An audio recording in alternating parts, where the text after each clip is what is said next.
Sure, that's not true. Thank you. Last name. Okay, it's 7:01 and we're gonna move this along. Mark, oh, sorry. Yes, ma'am. I'm gonna call this meeting of the school board to order at 7:01. Linda, if you could do roll call, please. Yep, Jack Sapia, Attending. Don Woodward. Here. Kristen Savage. Here. Katie Newton. Excuse, she'll be here late. Shauna Manthorn. Here. Kim McCormick. Here. Chuck Sherwood. Yes, ma'am. Bree Woodworth Here. and Paul McCain. Here. If we could rise for the Pledge of Allegiance, and Mark is gonna lead us because he's in a talkative mood today. No. Pledge allegiance To the flag of the United States of America, and to the republic for which it stands, one nation, under God, indivisible, with liberty and justice for all. Thank you, Mark. You're welcome. Okay, now we have our minutes from our last meeting. Actually, do we have two? We have two sets, actually. So we have the January 4th minutes first. Are there any corrections or discussion on those? Not, can I have a motion, please? Move that we accept the minutes from the January 4th meeting. And I will second that. Motion from Don, second from Jack. All those in favor? Opposed? Abstentions? Passes 800. Next would be the January 11th, which was after the public hearing.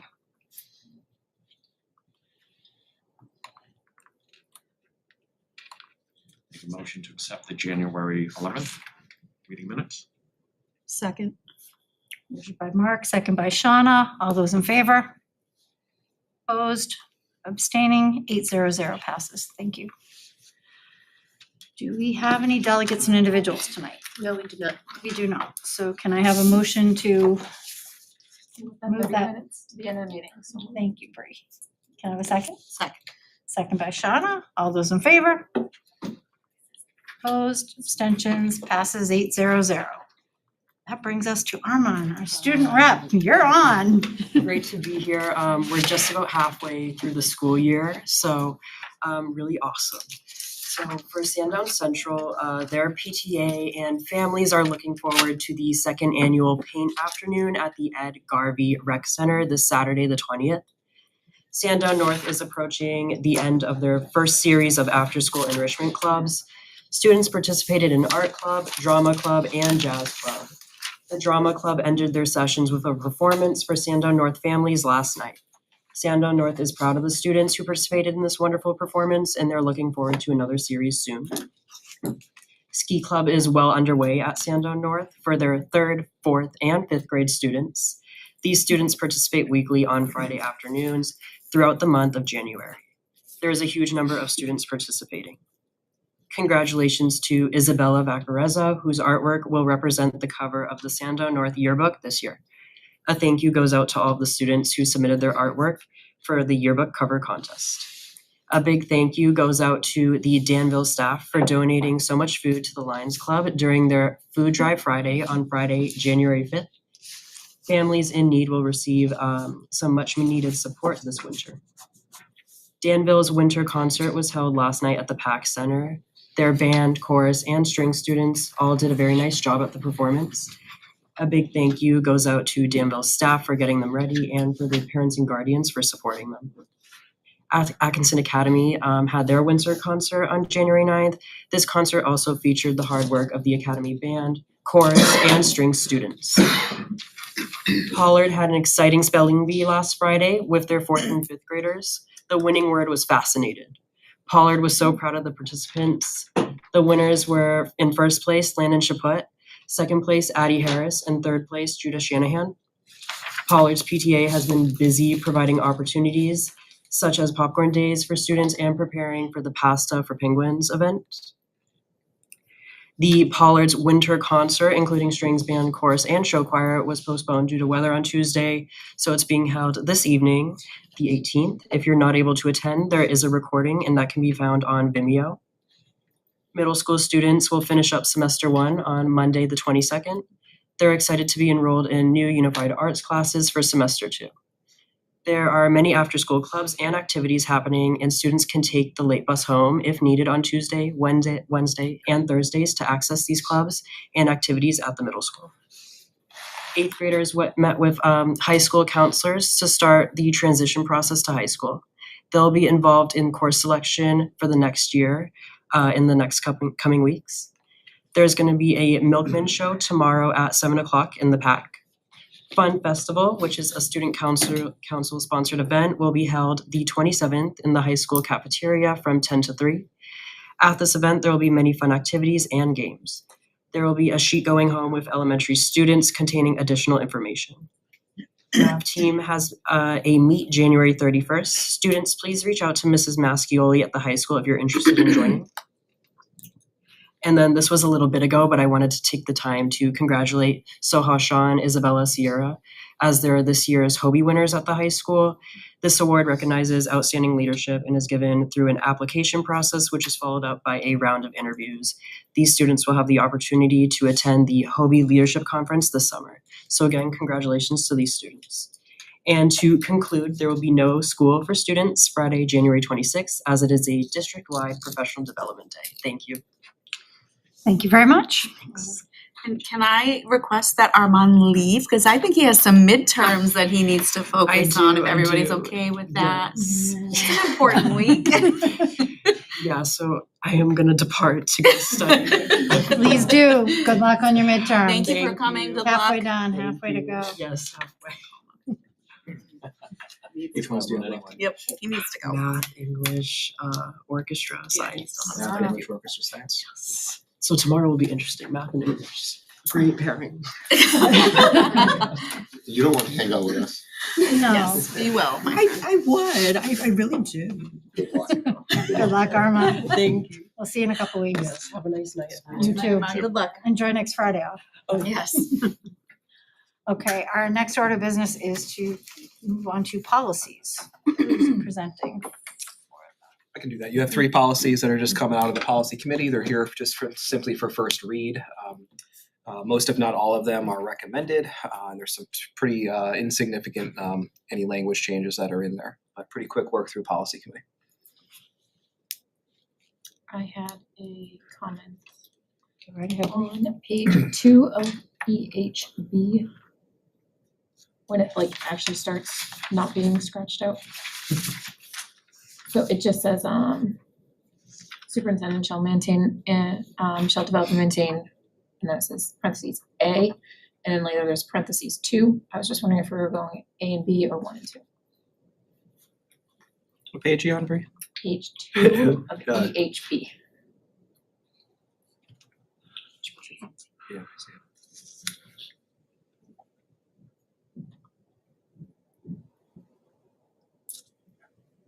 They look to me like they should be numbered, so we'll take a peek. Okay, so if we could change that A Oh, to yeah, a they're 1, I think I'd be happy.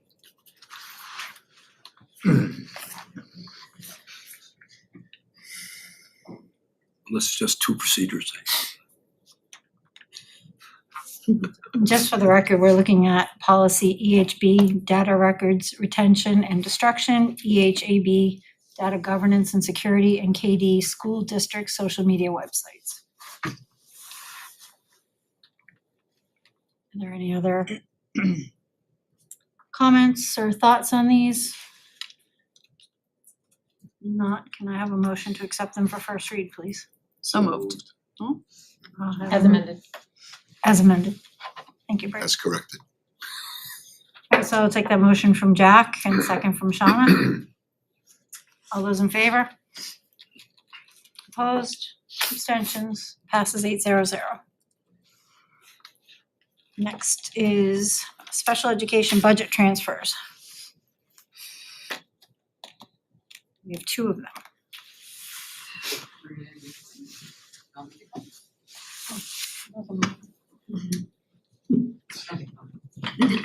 Hi, Kelly. Hi there. Let me grab my paper. So we're looking for a transfer for one. The first one is money from regular education to go into special education.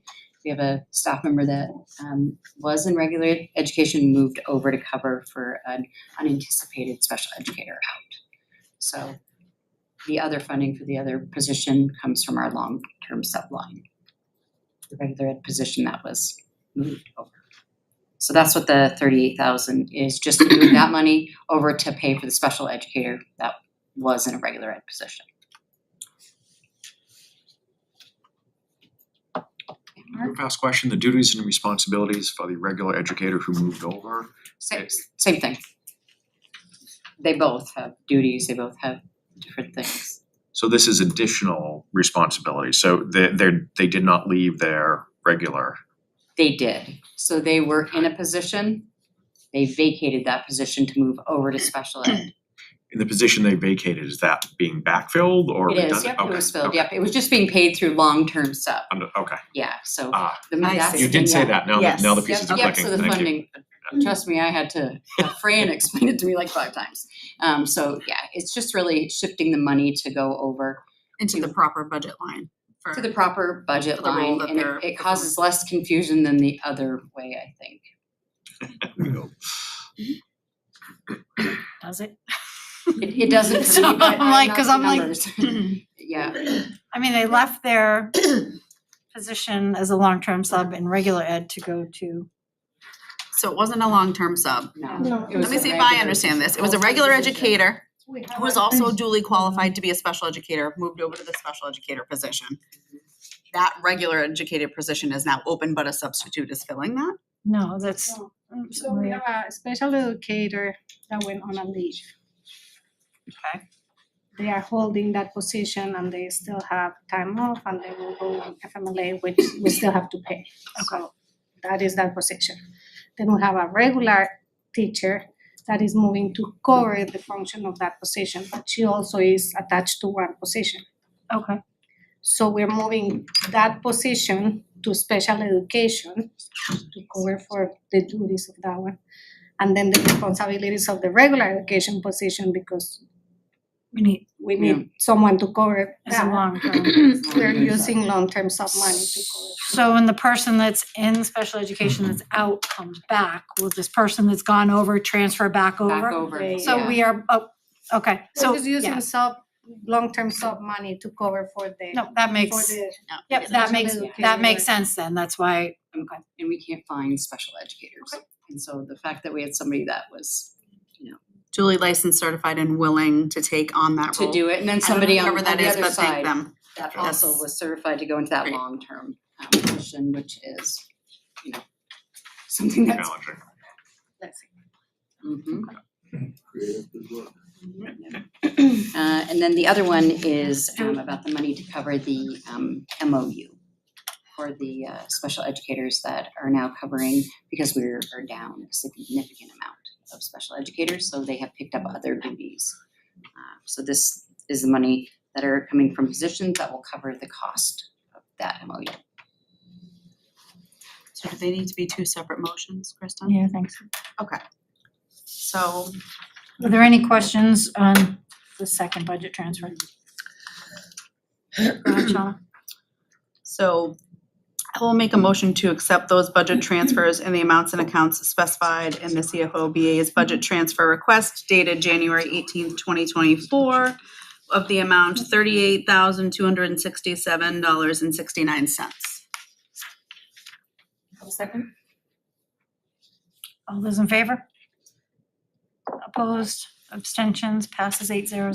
Shauna? Let's see, I'll make a motion to accept those budget transfers in the amounts and accounts specified in the CFO BA's budget transfer request dated January 18th, 2024.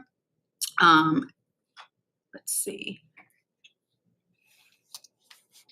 Totaling $105,780.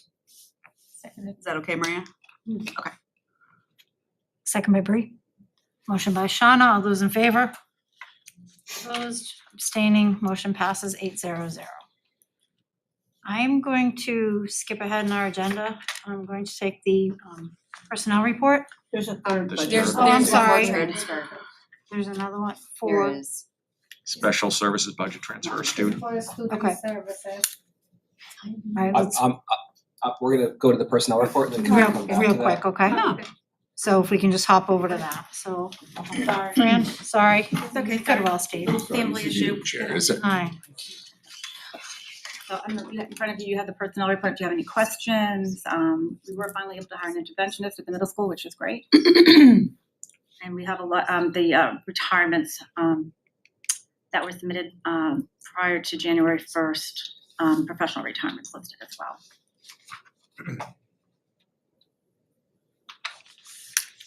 Do these need to be read? Yes. Yes. Shauna, you're good at that. I make a motion to accept the professional nomination of Melissa Liaz, interventionist at Timberlane Regional Middle School. And forgive me, Melissa, if I pronounce your name incorrectly. A second on that? Second. Second by Kim, motion by Shauna, all those in favor? Opposed, abstention, motion passes 800. Make a motion to accept the professional resignations of Patrick McAndrews, special education teacher at Timberlane Regional High School, Leah Poulin, school social worker at TLC Sandown North. Second. Motion by Shauna, second by Kim, all those in favor? Opposed, abstentions, passes 800. Make a motion to accept the professional retirements of Carol White, special education teacher, Sandown North, Dr. Sammy Richmond, school psychologist, district-wide, Kate Farley, school nurse, district-wide, Joanne Markovich, special education teacher, Timberlane Regional High School, Stacy Mulhall, fax teacher, Timberlane Regional Middle School, and thank you so much for your commitment and dedication to our students. Second. Motion by Shauna, second by Kim, all those in favor? Opposed, abstentions, passes 800. We also have a vacancy report, really no significant changes to it. Are there any questions on the vacancy report? Thank you, Fran. Oh, sorry. I got a question on the retirement. So is the 7 limit now or next? That would be next year. Okay. Yeah. Thank you. Thank you. Thanks, Fran. Good night, Fran. Okay, sorry, now we're gonna go back to item C, which was the student services budget transfer. Yeah, so that transfer is in front of you from the Student Services Department. We have had 2 open and vacant social worker positions for a good part of the year that we've started with. Through some efforts, we've been able to work with some agencies, and we've identified one individual at one agency that we'd like to bring on board as a contract service provider. They'd be placed at Sandown North and at TLC 3 days a week from now till the end of the year, and would provide what we feel is a very much needed resource for those 2 buildings. So we're looking to transfer some funds from those staffing lines to a contracted service line so we can secure this resource for our students. So, I have a question. Yeah. Does that mean our efforts to find that personnel, we've kind of walked away from that effort for this year? No, we're still going to continue and do those pieces. We Okay, got but 2 we're just open doing a positions. backfill now with that. Trying to get something that is needed immediately. Thank you. Any other questions? Mark, were you gonna make a motion? Yep, I'll make a motion to accept those budget transfers in the amounts and accounts specified in the CFO BA's budget transfer request dated January 18th, 2024 in the amounts of $47,523.75. Thank you. Do I have a second? Second. Second by Shauna. All those in favor? Opposed? Abstentions? 800. Next, the NESDEC. Yep. NESDEC reports. Ooh. There we go.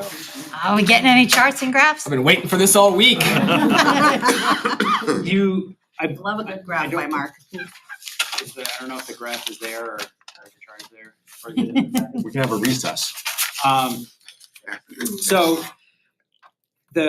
although I did develop one, I didn't get it to you in time. I apologize for that. Oh, there it is. That's pretty spanky. A couple of years ago, when the board was asking about NESDEC reports, the question was asked about, has anyone ever compared the NESDEC report to the actual? So it intrigued me enough to compare the NESDEC report to the actual. So what you're seeing over on this side is the actuals every single year at each grade level. This side shows the NESDEC reports, and they go about 10 years out. And I think I started back in 2010 and just progressed forward. In essence, The NASDAQ reports are, if I can kind of just get to, generally speaking, the NASDAQ projects smaller enrollments than have actually happened.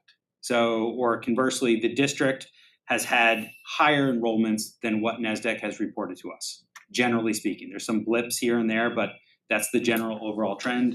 There was a little bit of wonkiness right around COVID, but that was to be expected. The other, and then I did it per town. I looked at the NASDAQ report. So there's on this chart, well, on the sheets side of things, there's charts for every single town. And generally speaking, Plastow has typically higher, the projected enrollments for Plastow are typically higher than actual. Or Plastow or Pollard is smaller than projected.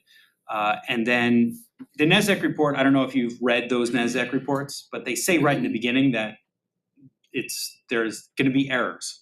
It's a guesstimate. It's a guesstimate, right? And the further out they go in years 1 through 4, they say they're pretty accurate. And then beyond that, they say that they're not as accurate. So I did the percent error for how they were compared to what was there. And so I did that for every year. That's some of those. But again, I kind of then went into some generalities. Generally speaking, they're about 3.5% error. They have about 3.5% error across the district. To the light side.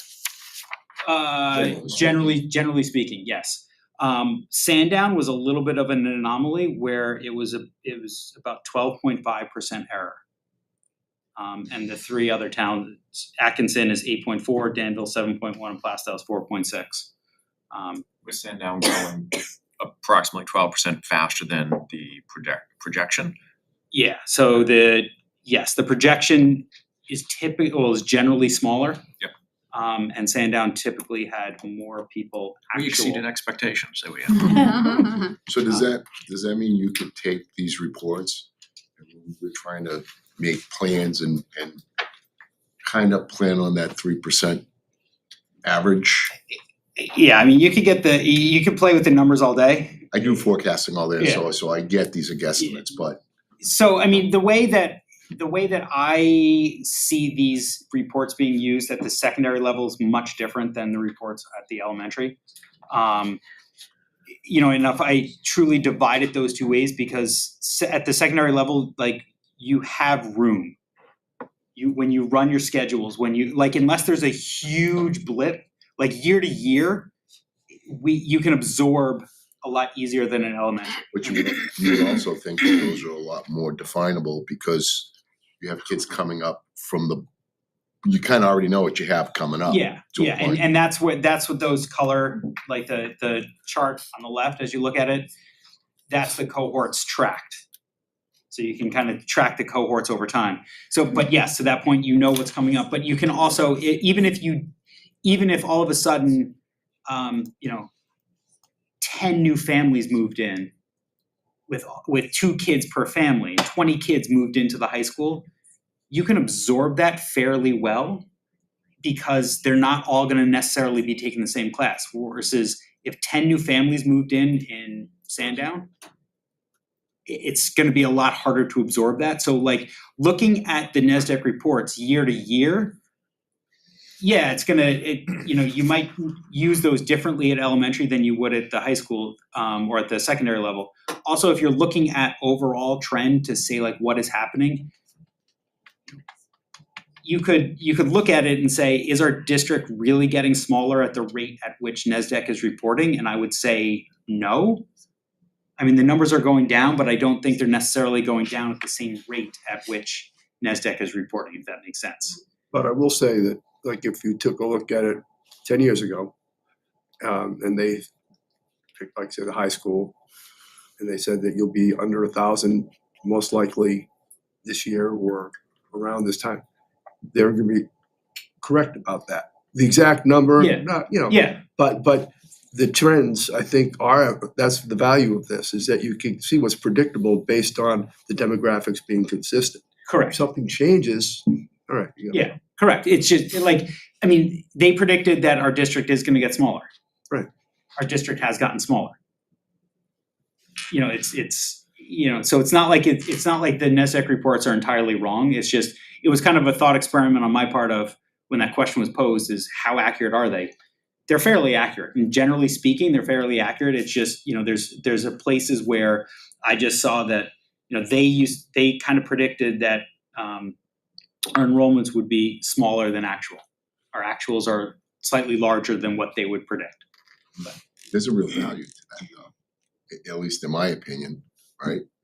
Because it's something you can base, you never look at a forecast and take it for its face value.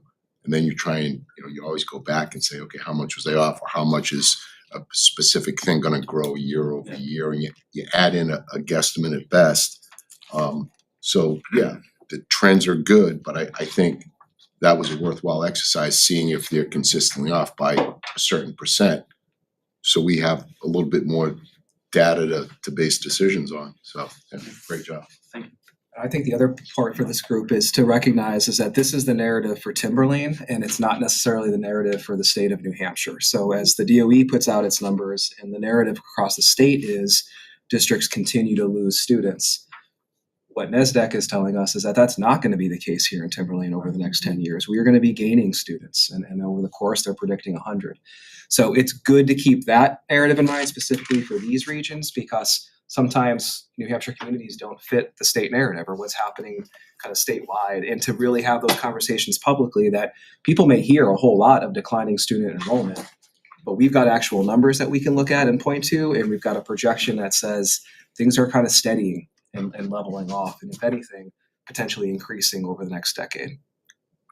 The projection is within the next 2 years, our numbers are going to start going up again.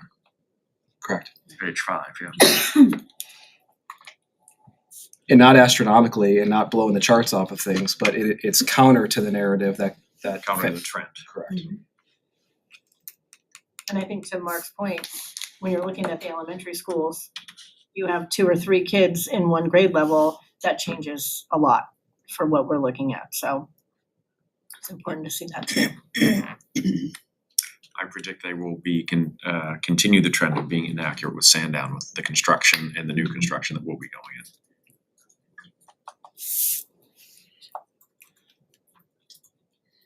Any other questions or comments on this? This is just informational, Thank you. so Thank you, Mark. Nice job. thank you.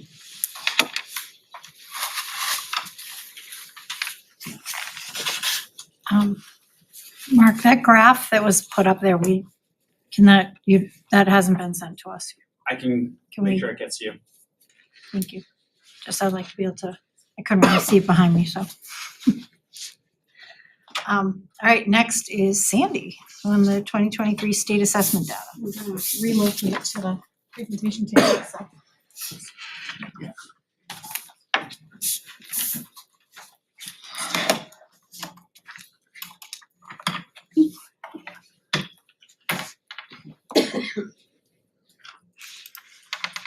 All right, so first off, just wanted to give you some general information about what we are looking at. So this is state assessment data from last spring.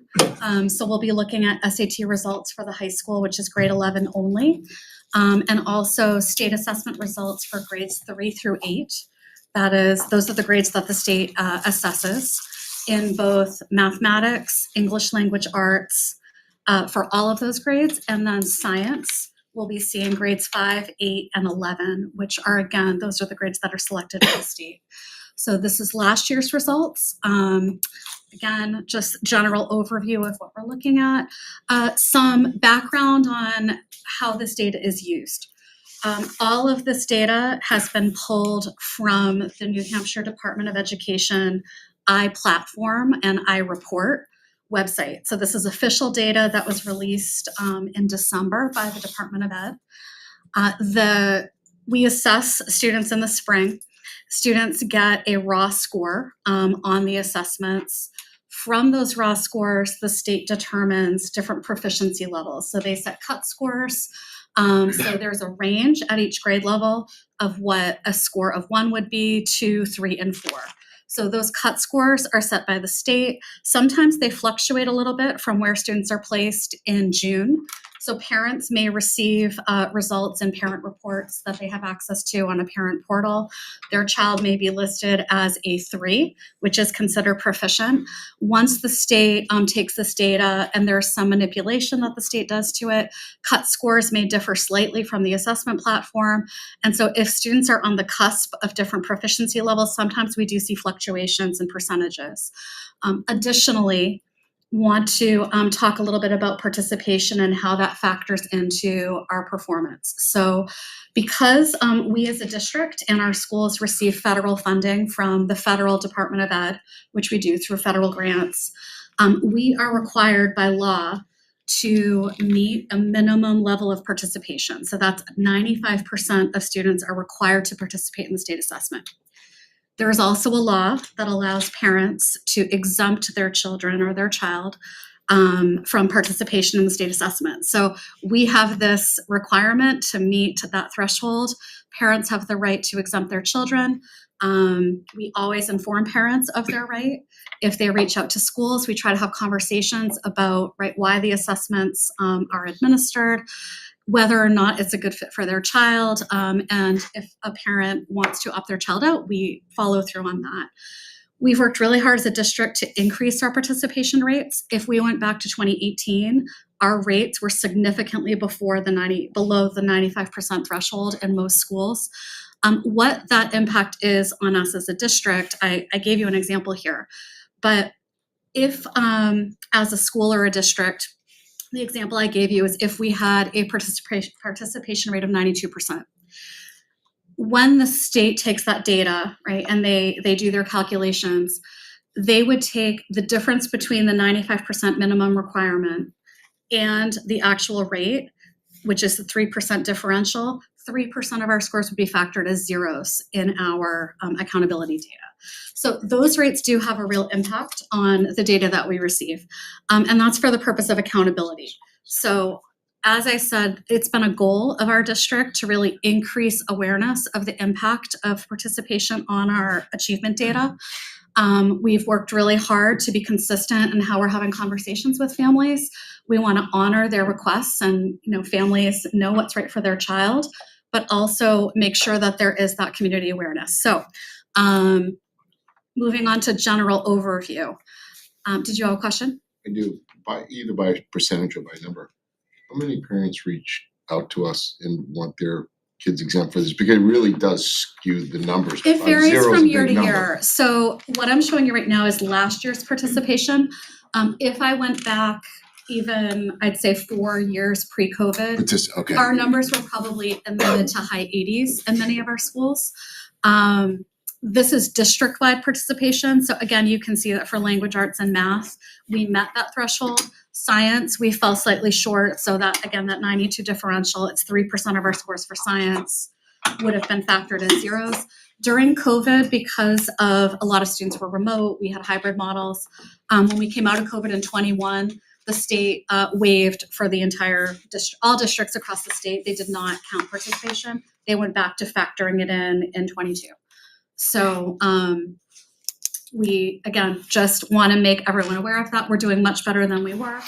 And right now, this is, again, district data for schools. All of our elementary schools met that threshold across all content areas. So it's really just science as a district that we fell a little bit short. This is just a general overview of all of our proficiency data, all grades for the different content areas.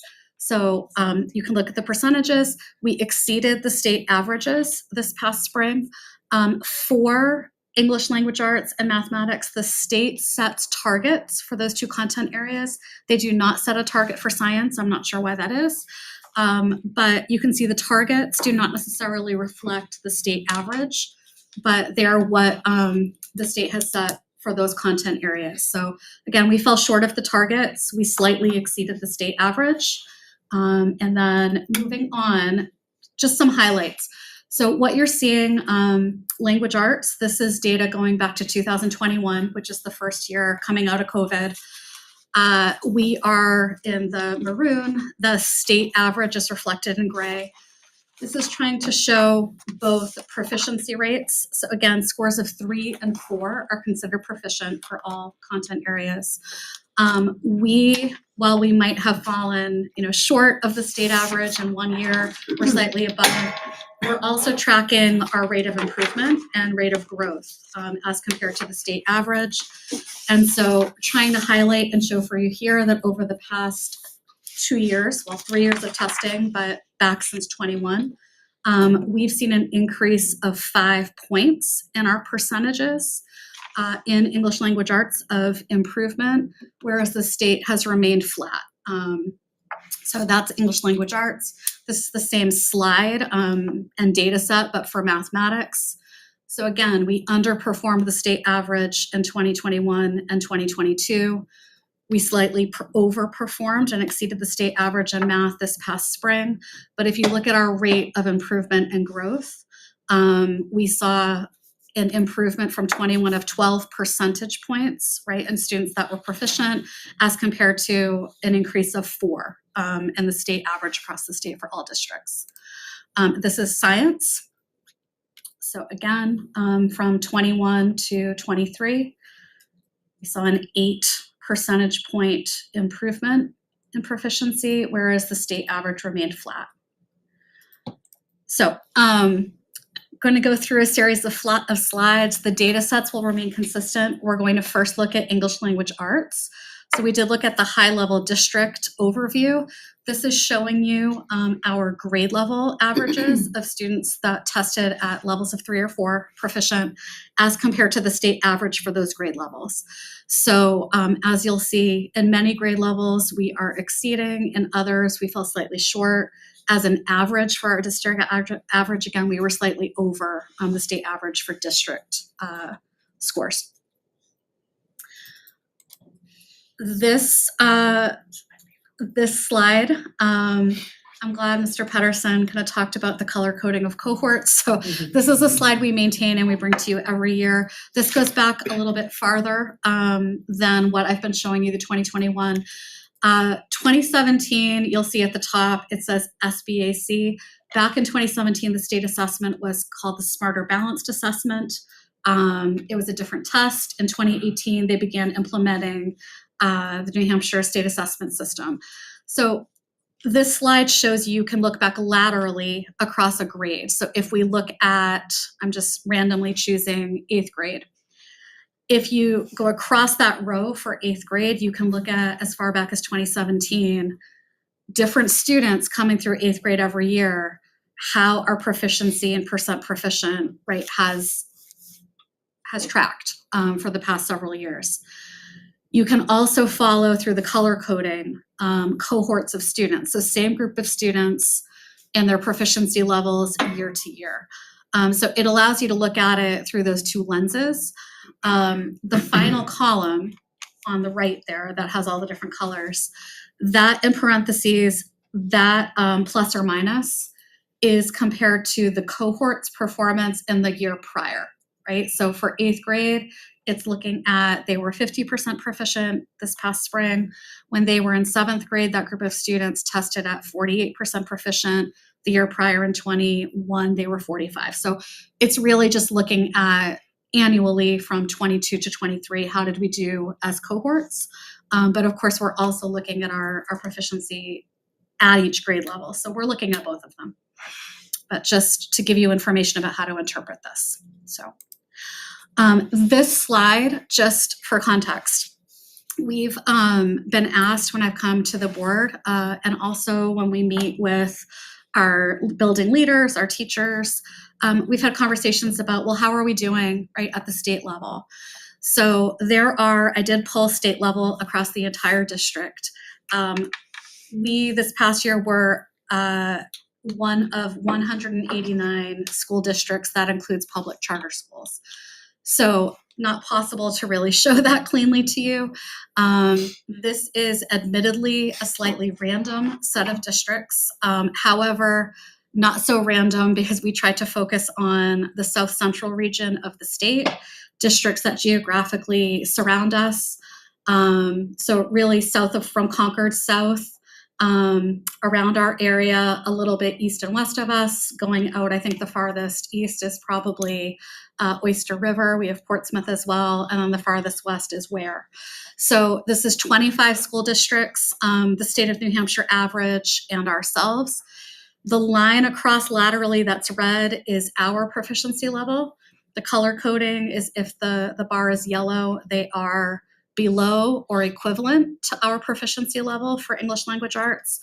Blue is they were higher than us. So that's looking at us this past year. This is the same data set, exactly, just a different way of organizing it.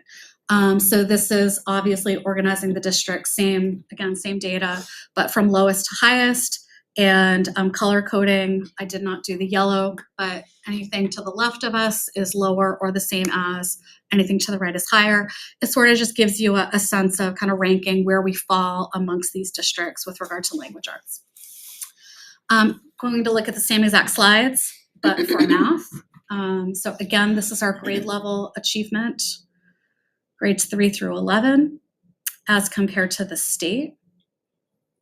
So again, we outperformed in some grade levels and underperformed in others.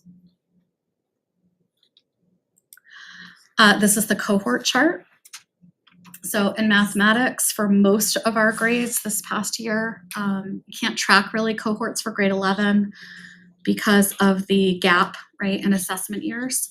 But looking at these students as compared to their prior year, aside from grade 5 and grade 4, where they dropped 1 percentage point, we did see some nice growth in some other grade levels. This is the same set of school districts. So Timberlane is compared to the state average and other district averages geographically. This is the same data set, but Timberlane, right, just sorted differently, kind of showing you where we fell amongst these other districts. And moving on to science, same slides. So again, we outperformed the state average for grade 11 last year. We're consistent with the state average for 8th grade and slightly outperformed in grade 5. This is the comparison slide. So you can see where we fell for science, and this other view, kind of where we are. Is the zeros factored in? Yes, this is the official data that includes the impact of participation for all districts, not just Timberlane, but right, all districts have the impact of participation as well. So We don't know what they're. we could dig into it. It's all posted publicly on the iReport website. I did not dig into participation rates for all the districts. I didn't do that, but we certainly could. It's available. SAT school day, sorry, I went a little quickly. This is the SAT. It has been now, I want to say 7-8 years that the state moved to having the SAT school day be the official state assessment for 11th grade for school accountability purposes. So all of our 11th graders do take the SAT. A few years ago, the state began requiring the essay. Prior to that, it was an option for students, but not mandatory. So the essay is now part of this. This is tracking participation in the SAT. I included this for the high school only because when I talked about the efforts that we're making to really inform, collaborate with families, and grow our participation rates, you can look at back in 2022 even, if you look at all students, right, the red in 21, we were significantly below participation for all students last year on the SAT. So while we haven't met that 95% threshold, we have increased our participation at the high school. That was a school goal of the high school when Mr. Vaccarezza came and talked about his goals with you all last year. One of his goals was to increase both participation and proficiency. So I've included, when we look at participation and proficiency with our school leaders, we look across not only all students, but our subgroup populations as well, and have really deep conversations about, what we might be seeing, and make some inferences and choices around action steps that we're going to take to try to improve in all areas. But I did want to include that because, again, the high school is the one school where we did not meet that minimum requirement, but we are moving in the right direction. So I wanted to include that for you all. This is longitudinally back since 2016, our SAT proficiency data for, again, this is evidence-based reading and writing. So we did go down. We have gone down over the past couple of years as compared to years prior. This is based on percent proficient. I also wanted to include for you, because this is the SAT, it's administered through the College Board and it's a national assessment. We have access to average raw scores in addition to proficiency rates. And we also have access to national averages.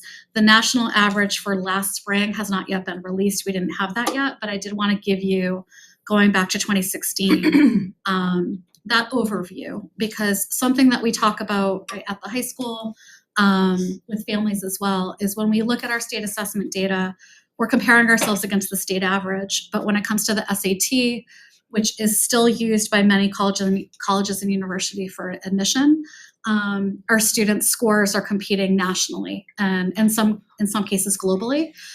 So it's not just looking at how are we doing against the state, but sometimes it's looking across all 50 states. How are we faring? So these are the raw scores, which are a little bit more of an accurate reflection of how our students are performing. And those are the scores that our students are submitting to colleges when they are applying. So this is looking at that. This is our math percent proficient over the past 7 years. And something of interest, so as we talk about participation, if you look at our 23 data for math, you'll see that our percent proficient, which is the official data posted on the DOE website, we had 35% of our juniors proficient in math and the state average was 35.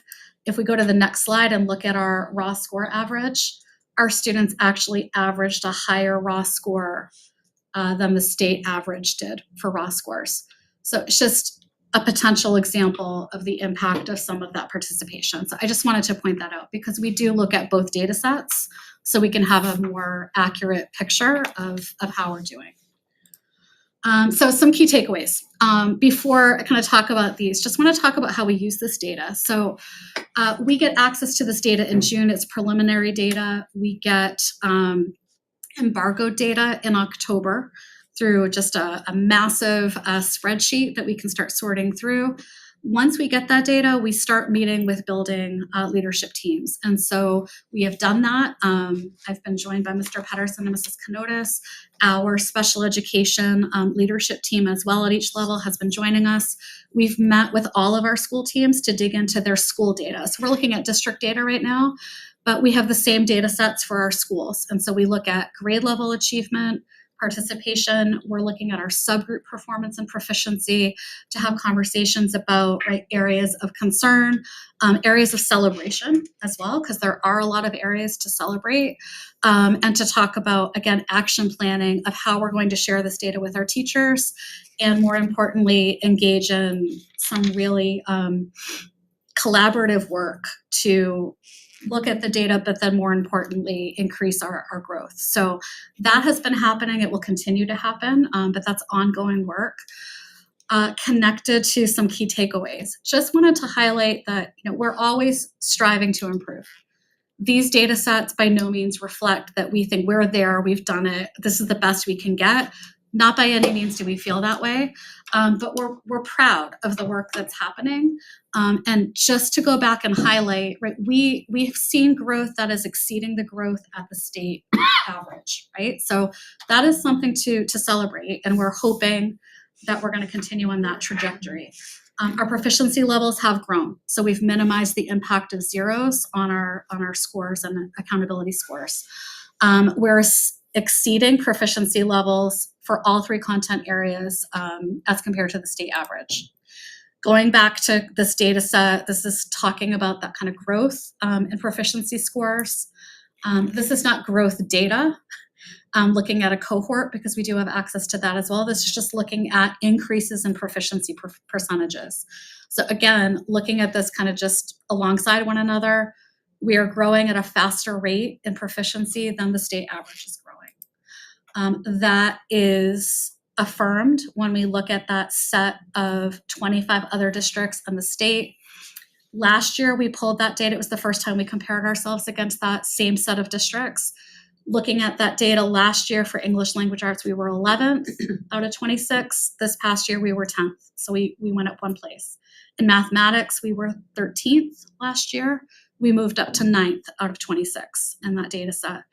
And for science, we had been 18th. We now stand at 11th in that ranking. So, and again, as I said, we have access to all districts and charter schools.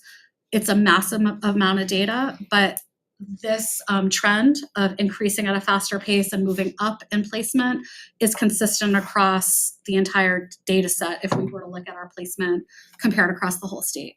So again, we have a lot of work to do. There's work in progress, but we're encouraged and proud of the growth that we're seeing. And our teachers, our paras, they're working very hard to put measures in place to support our students. And it's what we're seeing in growth is a byproduct of their work. So that's what I wanted to share. I'm happy to answer any questions you have. Well, this is the reason why we're here. That's it in a nutshell. Everything else is, to me, secondary. Our graduation rate is around 97%, correct? I don't have it in front of me, but Okay, but it sounds about it's right. about that. I look at those proficiency rates and I know there are factors that we can't control, a whole bunch of factors we can't control. But there are some that we can. And when I look at towns like Bedford and Wyndham, do I think those kids are smarter than our kids? Nope.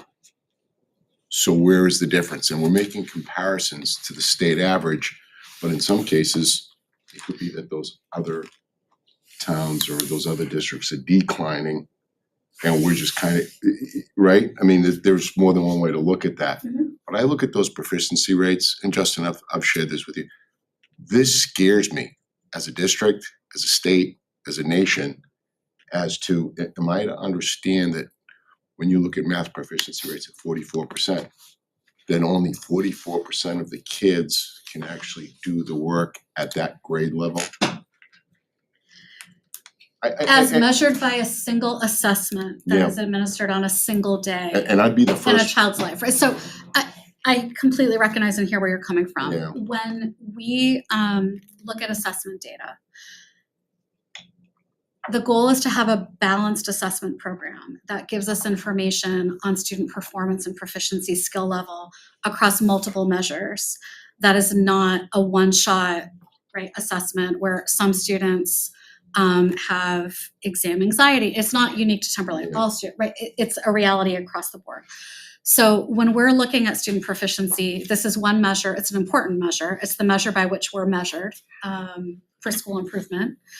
I should have said, and I think it's in the slides, but all of our schools currently are considered in good standing at the state level. So we don't have any schools that have been flagged as being in need of assistance. But getting back to the assessment, what we're looking at, we talk about it as trying to have a photo album as opposed to a snapshot, a single snapshot of how a student is doing. And so when our teachers are looking at student data and meeting as grade level teams or in professional learning communities, they're looking at this data. They're looking at iReady data, which is a different type of assessment. It's a diagnostic assessment that tells us how students do as compared to their grade level standards in mathematics, because you brought up math. So, but it'll give us deeper data. So it'll be able to tell us if a student is struggling with this specific skill at this grade level, they might be ready to learn this skill. And then we can look at learning progressions and develop a plan for that student to move them in the right direction. To be fair, when you look at, say, Bedford's like off the charts. They also have a brand new high school, dedicated athletic facilities and dedicated to programs. So what you're not having, and I know with my son's class out of the academy, 25% of the kids peeled off, and we had 5-6 kids go to Phillips Exeter after the 8th grade or Andover, and a bunch to other schools. But in my mind, they're still, and they would have scored very high on these tests for sure. They're still products of the Timberlane Regional School District up to the 8th grade. So that's something that's kind of being missed over here, as far as I'm concerned, at the higher, like at grade 11. Am I thinking about this the right way, how that could possibly where those kids aren't peeling off in Bedford? I think is fair to say. Potentially. They're peeling off, it's the same. It washes You up. think? Yeah. I mean, look at Pelham and Wyndham, they're sending kids to private schools all over the place. But what you can't compete with is the socioeconomic factors in some of those towns. Things you can't control. Yeah, I mean, Right. Exeter and Bedford, Oyster River, Portsmouth, there's socioeconomic factors, headwinds that their children aren't dealing with that other districts are. I'd say we're kind of in the middle on that. That's what I meant by Like near saying there are things we can't control. Yeah, and then we can't control that now. What I will say though is just, sorry, I just stepped in there. No, go ahead. This is, I mean, 2 points behind in English, 6 points behind in math, and 7 points behind the state in science 2 years ago. The state got better, and Timberlane is better than the state now. We went up 5 points versus flat for the state. Is that right? 12 points in math against the state going up 4, and science we went up 8, and the state kind of stayed flat. So we went from behind the state to in front to better than the state. Those averages those are big samples. I guess my question is, that's awesome. Where were we in the 50s and 60s? Like, am I to believe that proficiency rates were at 70 or 80%? I mean, I look at that as the number of kids leaving school that are leaving with the competencies. There's so many variables that there's no way that that's gonna be anything that you could take to the bank and say, this is, the conclusion I can draw from that. There's, the districts change, the socioeconomic piece might be one thing, the education background of the parents, the guardians has an impact. So many things have an impact as far as the culture of each town over time. It's being tested here. And those things can change over time, but there's not a quick fix. I think that all your potential for improvement comes from analysis of where you're strong, where you're weak, where the gaps are throughout each cohort over time. There are things that happen you can't predict. You lose a good teacher, you hire a new teacher. How long does that new teacher take, to be able to get the results that they, teacher that left at? There's so many pieces to it in terms of the talent that you hire, the talent that you maintain. We have troubles right now attracting and keeping high quality instructors. Largely because there are other districts who are more able to pay, what the market price is, things like that. There are a million different variables. Not one can you say is the reason, but I think you can't be too harsh on the up and down of a district over time. What you can do is hold people accountable for, digging in and trying to understand where, there is a potential to improve what we're doing, get a better result overall. My thing wasn't to be harsh, it's to identify. I'll be the first one to say, I don't believe that education starts at the school door in the morning and ends at the school door at night. And I'm gonna be very pointed about that because you need to be fair. You need to be absolutely fair, but I look at those other towns and say, okay, there are best practices we can pull in from there. And that's why I was trying to use some discretion, saying there are a lot of things out of our control, but what can we do to foster getting groups more involved in those types of things? Because I look at this and there's the world stage and the country. I mean, you look at what's happened in math. Math's gone down, I think it was 15 points this year. Nationally, I think was the number. So those are scary things for me. And what I'm concerned about is the children in this district, period. So, no, I know the amount of hard work. You know what I think of you, Sandy, right? And, even you too, Justin. You're gonna take off. So anything Fish it you out. can do to move in the right direction is what I want to do.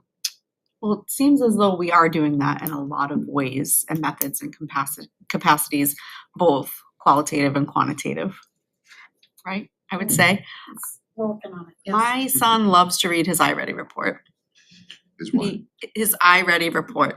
It tells him where he is and what he needs to work on. And then we make a plan at home too. So I mean, I love the work that's done here with our teams and our admin support and things, but involving the community and parents and sort of that piece of it is, we're growing in that area too. I know that that's been a bigger push for the district too. So maybe with forward movement in all of those areas, we'll see. But I love the growth. I'm really grateful for the work of everybody in the district, and I think this is very encouraging. So.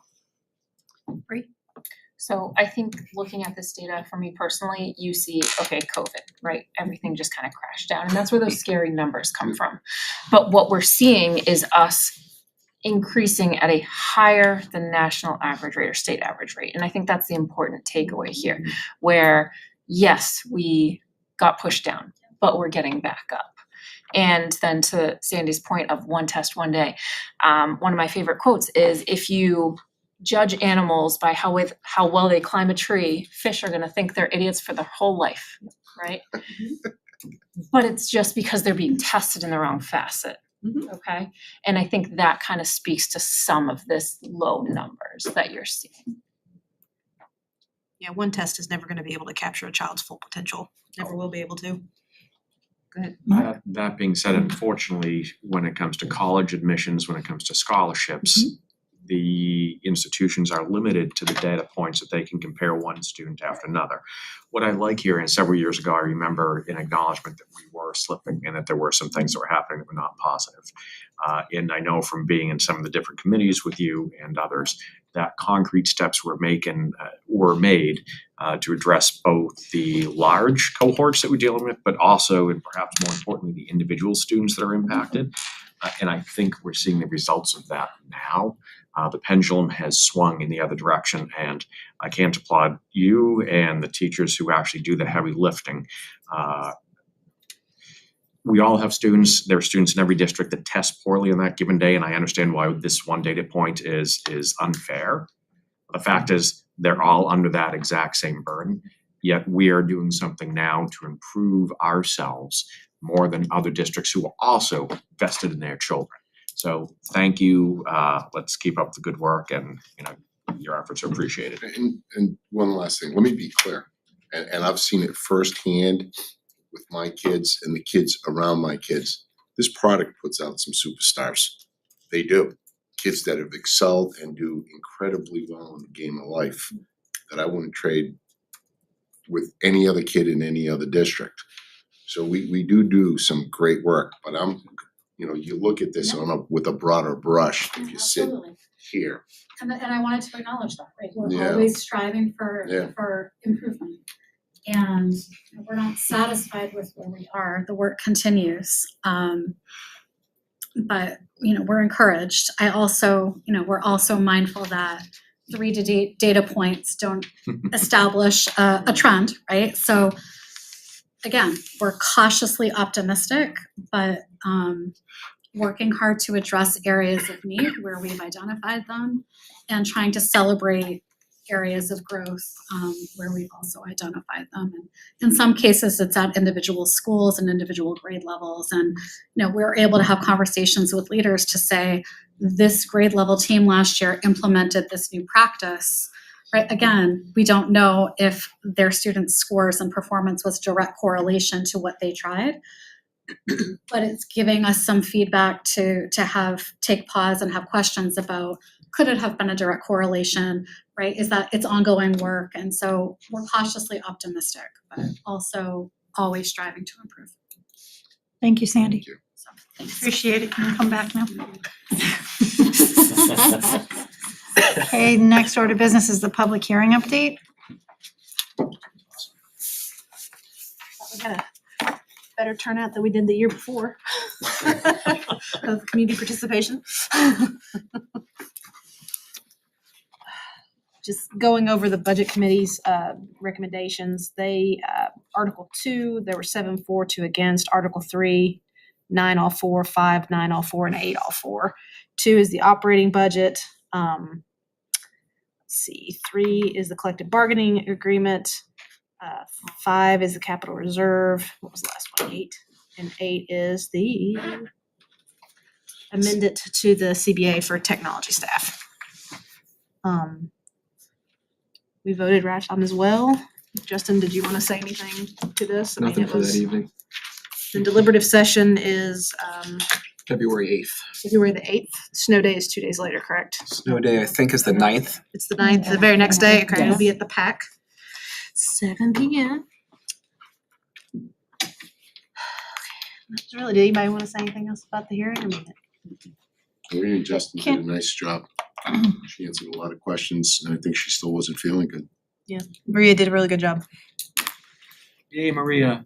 Hey, nice job. What did you want to say, Kristen? Just because we don't know what the weather is going to be and whatnot, can we possibly reach out to the towns or get their information, or can we ask for them to put things out to tell people about how to get absentee ballots and things of that nature and vote early in case we do have inclement weather again? Because people complained that they didn't know enough about that and that those were options. Yeah. And I think the more we can get that information out now to people, rather than, 2 days before, if all of a sudden we have a snowstorm and then people say, I didn't know. I mean, people always have the option. I mean, this isn't for the deliberative session, this is for the general Actual voting in voting. March, but I think now's the time, and I think we should potentially discuss that at the deliberative session or ask them to hand it out to people that show up. Maybe some sort of what you have to do to get an absentee ballot or what you can do in inclement weather, because we can't change the date. I mean, it is the date, we don't have the authority. It's because we have 4 towns.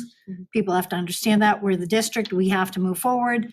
All 4 towns would have to change and everything else, and it's a virtual nightmare, and even when we do that, the state's not fond of it, so. Was that the town clerk's call in each town? I thought that was to accept ballots the day before. I thought the clerk made that call. I don't know. Well, that's why she's saying That's to why get I'm to. saying, I have think every, that should be announced reach at out to every selectmen's meetings town, let the as to what towns, the options are. I mean, that's what the town should do, but from our standpoint, if they can have some sort of a handout to give people that come to the deliberative session and say, this is what happens and this is what you need to do if you can't. And then, the towns, I would think, should be posting that and whatnot, because educate the people on what it is. I mean, people claim they don't know what day we vote. Those are things that just, if you live in this area, you've known it, but there are a lot of new people, so get the information out. So start educating the voters, not just come and register to vote, but this is how you vote and this is what you do if there's bad weather. So. That'd be a good idea. Nothing else? No. Moving on to the attestation of the warrant article. See, I knew you would start eventually. Go ahead. No. Yeah, go right ahead. Let's see, Kelly, do you have something for us to sign? Do you want a motion to approve it or? Can I ask a question? Some of the names of the school board here are their nicknames, not their legal names. Does that matter? Me too. I don't It's think, like you're not really Katie. You are, but I don't think it matters because it was I'm like. just, it's I'm been asking like- for procedural reasons. No, you're fine. It's been this way the last, I think, couple of years. So Okay, it's- it just making sure. You want it to be legal names? I think this is fine. Okay. Nobody would know who I was. Everybody knows who you are, Jeff. That you're a comedian. So do we need, Kelly, do we just need a motion to act on the 22 or to accept? Yeah. Just the motion to accept it? Okay. Someone will make a motion to accept the 2024 Timberlane Regional School District warrants. So moved. Motion by Shauna. Do I have a second? Second by Mark. All those in favor? Opposed? And abstained. If you want to pass it around, we'll start signing because we're almost done anyways. All right. Administrators report. So just want to point out that Kelly's going to be passing around a highly important piece of paper. She probably will need to direct you in terms of where you are, but it is your attestation of the warrant. And we'll file that. We need to post by the last Monday in January. Okay. Admin report, I'll cruise through 3 things. The first just is kind of an update from Carl and with regards to some RFPs that we had closed on the 16th of January. To remind you, that was the irrigation updates and also the pond dredging and expansion of that area. Specific to the irrigation, we received 1 bid And specific to the pond dredging, we've received 2. Carl will be prepared to bring back some recommendations based on that information at the February 1st board meeting, which will be our next successive meeting. So we'll have some more information for you then. Certainly wanted to thank Mark and Sandy and Lucy. January 26th will be a PD day. They've organized and put together almost 15 discrete professional development sessions that cover all varieties of staff. I mean, we're talking about things of play at the pre-K level to differentiating literacy, to getting world language teachers up to speed, to looking at social studies as action items, to looking at how you reach math for all learners. So lots of highly individualized kind of sessions for the right people. So I really appreciate you guys paying attention in terms of what people need and offering people something that will be meaningful for them that day. And lastly, in terms of the public hearing that we had, very soon we're going to start pushing out some informational videos to the community about the budget and the TTA warrant. We're also going to be visiting PTA and PTSAs over the course of February and March to have some information sessions there too. So we look to engage with families there. All that's in preparation for the deliberative and the votes in February and March. And that we're also got a pretty robust page on the website right now. It has everything related to the budget, whether it's the default or the proposed. It has all the CBA stuff that's on there. It's real clear. It's kind of one-stop shopping. And we'll also include all kinds of links for folks in those informational videos to kind of get there and to kind of get to that one place so you can shop and look and kind of review all the things that have been rolled out over time around the monetary figures. That's all I have, Kate. Sandy, did you have anything? Right. Committee reports, I'll start with Paul. I elected Kim to do that. Besides what Kim's gonna report, do you have anything that you wanna report? All right, next. I'll do strategic planning next meeting, but I did just wanna say that Mark and I went to the Board of Selectmen in Danville and presented on the taxes and the articles, and it was a very successful informational meeting, very informative for people, and I think they should check it out if they had questions. Me and Kim are working on connecting with PTA in Danville to also educate as well. Awesome. Curriculum assessment, we looked at, we did a second read of, you've seen some math revisions come through here. We did a second read of another one for the high school, just small little changes to align to what we've done through the middle school. So that's gonna be coming to the board. We took a look at a few policies as they pertain to academics. So those will be going to policy committee. And we worked really hard on the state assessment information. So that was our last meeting on the 9th. Awesome. Mark? Nothing new, but to dovetail on what Bree had said, I think it was very well received initially. She faced some light hostility as people were frustrated by the tax rates going up, and with providing real data and engaging, it went from a slightly hostile crowd to neutral, and she actually got some applause at the end. So anytime you can do that, that's a win, so well done. Anytime you can do that, that was a big win. Good job. I'm very proud of you. Wellness committee met on January 10th. Gosh, that feels like a lifetime now. Forgive me. And we went over the annual triennial. Am I saying that right, Mark? Triennial goals. Turns out we have a lot of goals that are consistently met across the district, a few that are partially met, but there was a lot of really good engagement and conversation around how to get ourselves there. You know, that being said, partially met, these goals have like 5 little subcategories, things to meet, to be fully completed. But something as simple as sending out an email to make sure that the water bubblers are turned back on put us right over into the hydration station towards promoting more wellness across the district. There's a lot of really amazing things happening in the buildings related to wellness, both for students and for faculty and staff. It's really great to hear those things. And just as a reminder to everybody here and also to the folks at home that all of the committees of the school board have meeting minutes and information on the school district website. So if you're curious and interested to hear a little bit more or to read a little bit more about those things, it's all available to you there too. So I just want to encourage you to check that out, which was the wellness goal, by the way, that we promote that. information is available. So, check. Mark, you got that? Okay.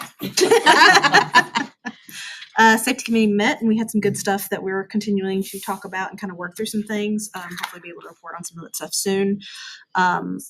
The Pollard Elementary School had their winter strings and band and choir concert tonight, which is why I was late. And that was just really great. Mr. Schweiss and his staff over there really do a good job, especially for the Pollard Elementary because they've been without a strings teacher for a while and that group is really pulled together to get those kids. And my daughter really loves it and all the other kids did, so that was great. So that's all I had. Kristen? You talked about safety, facilities I'm gonna let Jack talk about, so I'll leave that one for him. I wasn't ready for that. Well, guess what? Get ready now, sir.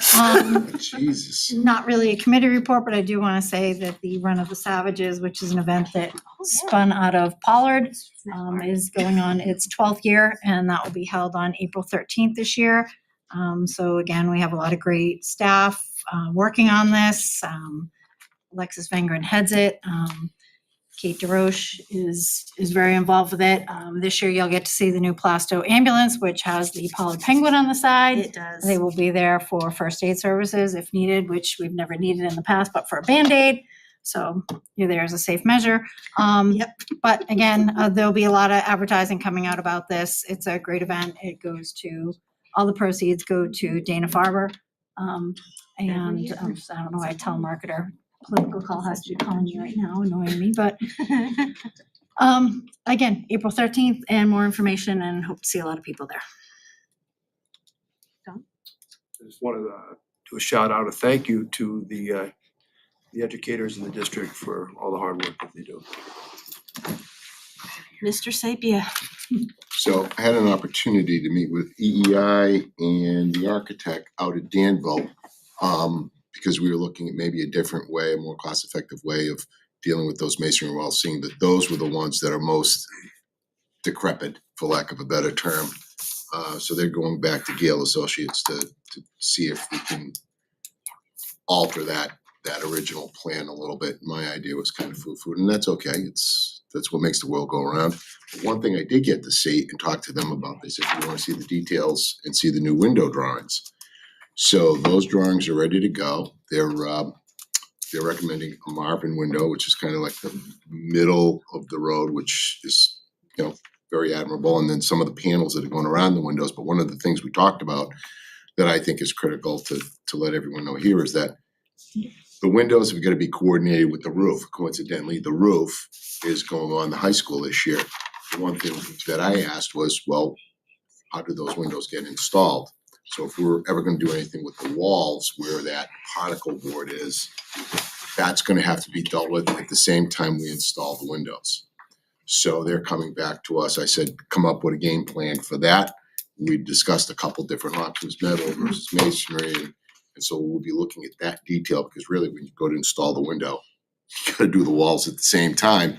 And we're lucky that we're actually doing the roof along all those lines. But they have the courtyards all squared away, some different options that will increase the U value and the R value. So that was really good. It was a productive afternoon. Facilities, it caught me a little off guard there, Kristen.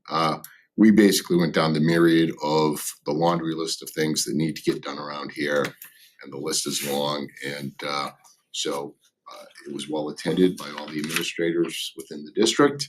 And I wish I had known I was going to be asked to speak to that because I would have been a little bit better prepared. But it's still Perfectly prepared. That's yeah, exactly what we did. it's still the same list of things that are broken that need to be fixed. So the track and I think Carl spoke to the track and the tennis courts going to be finished up in the spring after the track, I think, after graduation off the top of my head.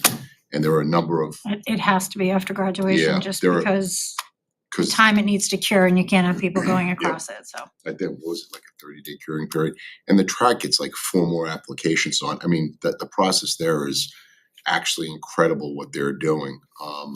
So that's very unique, and I think it was it's cool to watch us investing in that long-term investment. So that's it. Well done. On the fly, well done.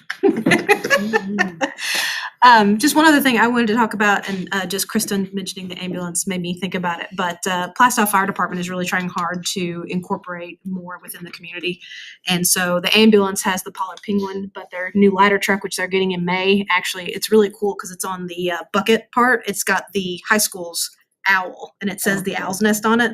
And so their next apparatus they'll be getting, which would be an engine, they're gonna get the middle school's mascot, and they're gonna tie that in some way. So I just thought that was a really cool thing to let everyone know that that's really cool. So yeah, so that first, the engine, not the engine, but the ambulance will be getting here really soon. And then the ladder truck is gonna be here in May, so we're super excited about that. So That's really cool. yeah, it's really awesome. Yeah. I've got pictures I'll show. Does anybody else have any other They business? have to come to the Run of the Savages to Well, they're see good. it. They're That's good. the. No, they're good. Before. I'll be there too. There's gonna be some great music there too. Yes, Shauna does the music. Alex Horgan All does but the one year. warm-ups. There's a lot of people. It's all Timberlane based. It's great. So, All right. Anybody have any other business? We do have to go into a non-public. any more delegates or individuals? Oh, yeah, sorry. No. Okay. Now we do have to go into another. Do have to go non-public. I'll make a motion to go into non-public under 91-A:3 and C. Linda can have a roll call. Oh, You're okay. it's been a while since we've gone into. I know. Jack Sapia. Yes. John Woodworth, Kristen Savage, Yes. Katie Newsom, Yes. Shauna Manthorn. Yes. Kim McCormick. Yes. Mark Sherwood. Yes. Ray Woodworth, and Paula King. Yes. All right, thank you. We will not be back other than just to seal the minutes real quick. So everybody have a good evening.